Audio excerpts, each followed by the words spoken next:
How does a player know when to pass, when to shoot, and when to drive? A father emailed and asked this question as he's trying to help his son learn these things as he's catching up, as a new player joining a team with some experienced players. And so the father said he's been reading through some things, but nobody really tackles, how to know when to drive, when to shoot, or when to pass. Um, so a lot of times this depends on your coach and the coach's philosophy, and especially the coach's philosophy of offense.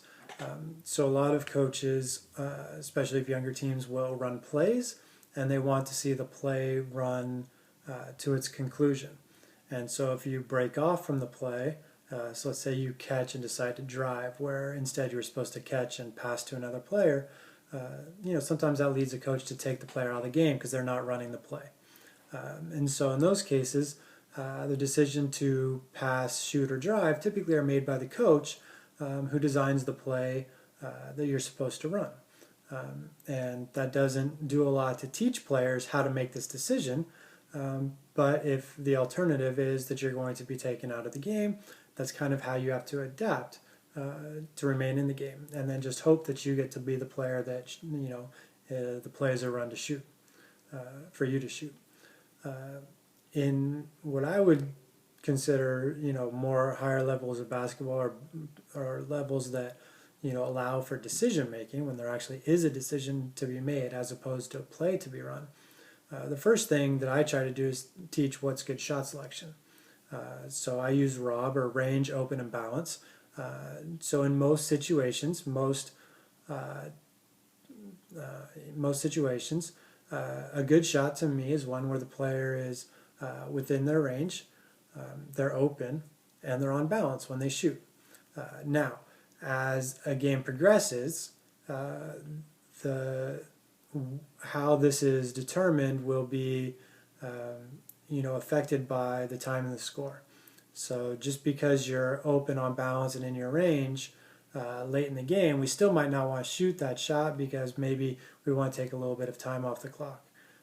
If we have a lead, let's say under 2 minutes and we're up by 5 or 7 points, maybe we want to, especially if we don't have a shot clock, maybe we want to run the clock. If we do have a shot clock, maybe we want to work a little bit harder, force the defense, see if we can get a layup, or force them to foul us, or maybe we just want to run down the clock a little bit longer before we take a shot. So time and score will affect the ultimate shot that we want to take on each possession, but as a general rule, I use ROB, range, open, and balance. And as a player, if a player catches the ball and they feel like they're in their range, they're open, they're on balance, I want them to step, and I want them catching, and I want them thinking shot first. So that's one difference between myself and a coach who's more based on a triple threat attack, is I want to play off the shot. So first thing we're thinking when we catch the ball is we shoot. Now, when to drive, when to pass. If I catch the ball and I know that I have a player who has a bigger advantage than myself, so I'm at the three-point line and my teammate is standing under the basket wide open, well, now I probably want to pass the ball. If we're running a play, then I may know that I'm going to, pass the ball. If we're, let's say, reversing the ball against a zone, I might know that I have a good shot or an okay shot at the top of the key, but I also know that I have a teammate, and if I make that extra pass, I know my teammate's going to be wide open.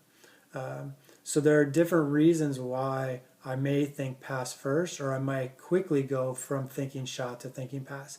And typically that's going to be where I have a small advantage, so I could probably shoot the ball and I'm probably open. I am on balance, I am in my range, but my teammate has a better shot. So a good shot to a great shot, or a small advantage to a big advantage. So those are the primary times when I'm going to pass the ball, outside of when a play dictates that I'm going to pass the ball. And then whether to make the decision of shoot or drive, that's usually going to be, if I catch the ball outside of my range, then I'm not shooting the ball. So now my choice has been limited to driving or passing. If I catch the ball and I'm not open, I'm not going to shoot the ball, so my option is either drive or pass. If I catch the ball off balance, my option I'm not going to shoot the ball, so my option is drive or pass. So in those cases, I want to, again, use the drive when driving is a better opportunity for me to create a bigger advantage either for myself or a teammate as opposed to the pass. So again, if I catch the ball and I'm outside my range, but a teammate is in his range, I might want to pass the ball quickly, especially if that player is open and ready to shoot. If I catch the ball and I'm outside of my range, but I don't have a quick pass to a teammate, I might use the dribble to collapse the defense, and now I can kick out to a teammate, and create the shot in that way.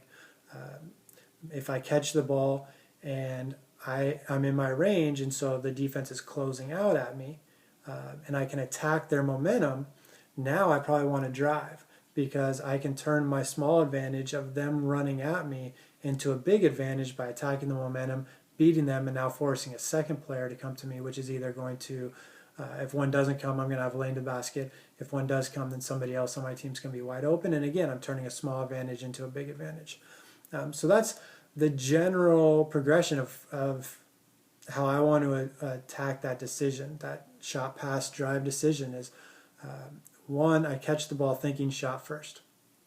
Two, I determine shot selection with rob or range, open, and bounce.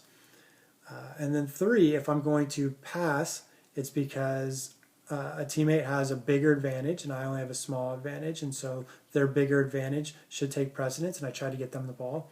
If I'm going to drive as opposed to shoot or pass, it's likely because I don't have one of the three things that I need to shoot the ball. But with the dribble, I can explore the defense and I can try to create my small advantage and turn it into a big advantage, either for myself or a teammate. So again, those are the general. Obviously, each system coach is going to have their own tweak on how to use these things.